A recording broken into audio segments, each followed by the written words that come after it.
পেশ করতে পারি, এই তৌফিকটুকু আমাকে দান করো।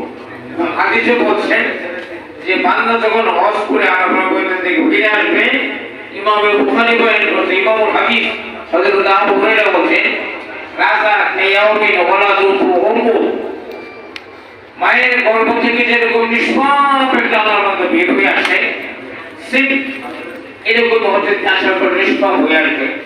এই জন্য আমি আমার ভাইদেরকে এবং মা ও বোনদেরকে বলবো যে আমি নিজের চোখটা উপলব্ধি করছি, হজের চাষটাছে ঘুরে আসবে দেশে নিষ্পাপ হইয়া।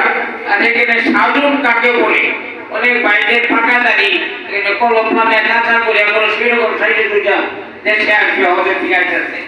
অনেক মা ও বোনেরা করে সরু পাউডার কসমেটিক এগুলি ব্যবহার করে ফুলার মুখে ফিরছে মানুষ। ওরা দেরি করতে পারছে লোকরা নিষ্পাপ শিশু